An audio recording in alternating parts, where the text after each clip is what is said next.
Have you ever hopped in the shower, grabbed a bar of soap, and no matter how hard you scrub, the thing just absolutely refuses to lather? Or, hey, maybe you've had to replace a water heater years before you actually expected to, and you found it completely choked up with this crusty white scale.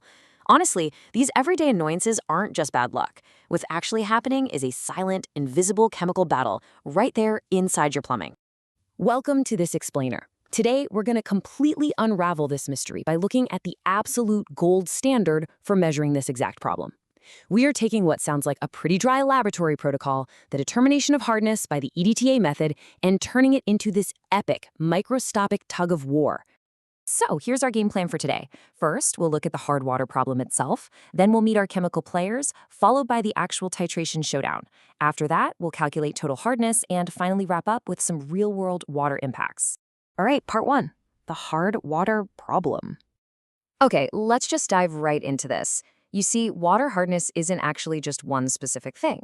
It's a complex, variable mix of dissolved polyvalent metallic ions. Now, in our freshwater supplies, the primary culprits crashing the party are calcium and magnesium ions. Basically, as water filters through soil and rock out in nature, it dissolves these minerals, carrying them straight into our homes and industries. To really put that into perspective, let's look at exactly how much of these dissolved metals are floating around in our water.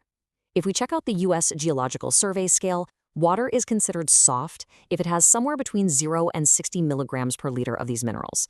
But once you cross that 180 threshold, you are officially in very hard territory. And that is exactly where those serious scaling and plumbing nightmares begin. So, the big question is, how do we find out where our own water sits on this chart? That brings us to section 2, meet the chemical players. Before we get too deep into the complex molecules, let's just ground ourselves in the physical lab space for a second. We're looking at a classic analytical titration setup. We've got a conical flask sitting at the bottom that's holding our hard water sample, and suspended right above it is this tall, graduated glass tube called a burette. That burette is loaded up with our primary chemical weapon, the titrant, which we're going to slowly drip down into the sample below. Now, let's talk about the chemical weighting inside that burette. This is EDTA, or ethylene diamine tetraacetic acid. Try saying that 3 times fast.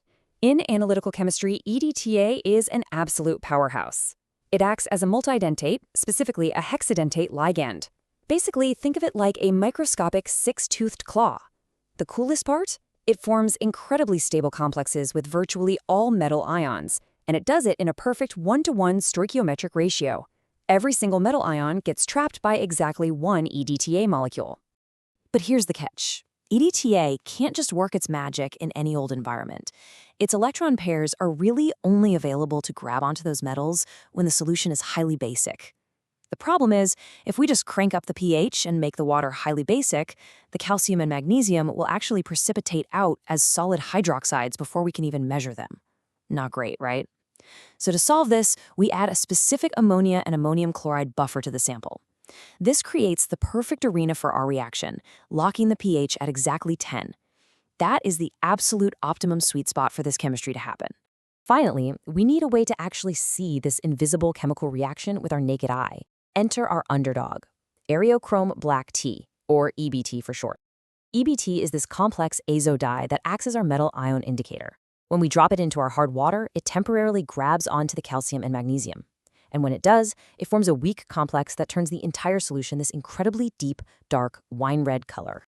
All right, moving on to section 3, the titration showdown. So what we're really looking at here is a microscopic tug of war. Right now, down in our flask, the EBT indicator is holding on to those metal ions for dear life, giving us that wine red color. But remember, the bond between EBT and the metal, it's relatively weak.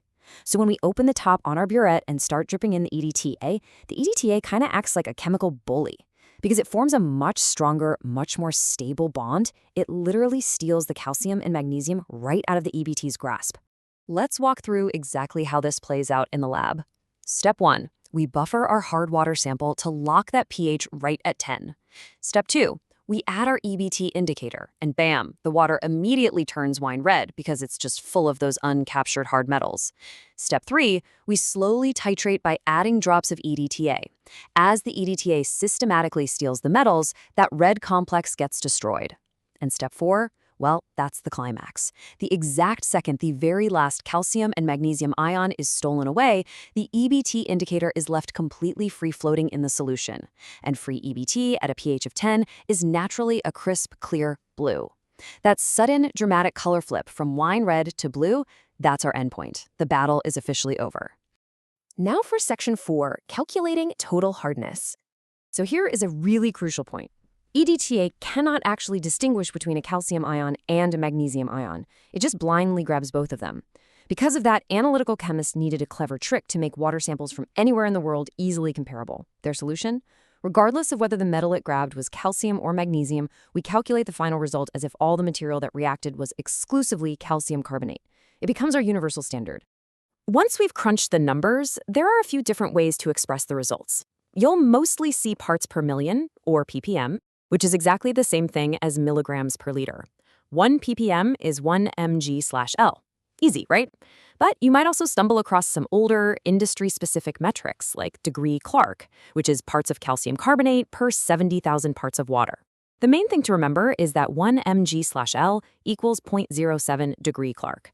Really, they're all just different languages describing the exact same concentration of microscopic metal ions we just trapped in our flask. Let's bring this home with Section 5, Real-World Water Impacts. Out in the real world, we actually deal with two very distinct types of water hardness. First, there's temporary hardness, which is caused by carbonates and bicarbonates of calcium and magnesium. The cool thing here is you can actually remove this type just by boiling the water, which forces those minerals to precipitate right out. But then you have permanent hardness. That's caused by sulfates and chlorides. And unfortunately, no amount of boiling is going to get rid of permanent hardness. You absolutely have to use dedicated chemical treatments or ion exchange to soften that water. This distinction is a massive deal for industries. See, when water with temporary hardness gets heated up, whether that's in a giant industrial boiler or just your home's hot water pipes, that precipitation happens right onto the metal surfaces. It builds up into this thick, rocky crust we call scale. Scale acts like a stubborn insulator, which drastically kills heating efficiency and can eventually lead to catastrophic machinery failure. That is exactly why massive factories, textile processors, and municipal water plants rely so heavily on the EDTA titration method we just walked through. They have to constantly monitor their water to prevent what could be millions of dollars in damage. So we've traced this whole journey, right? Starting from a frustrating lack of soap lather in the shower, all the way down to the molecular level, where EDTA acts as a microscopic six-toothed claw, and then zooming back out to the massive industrial boilers that keep our modern world running. Knowing exactly how these dissolved metals can quietly build up and destroy pipes, it kind of makes you wonder, doesn't it? If you took a sample from your own kitchen sink right now, buffered it to pH 10, and dropped in some Eriochrome Black T, how much EDTA would it take to turn your water blue? Just how hard is the water flowing through your life?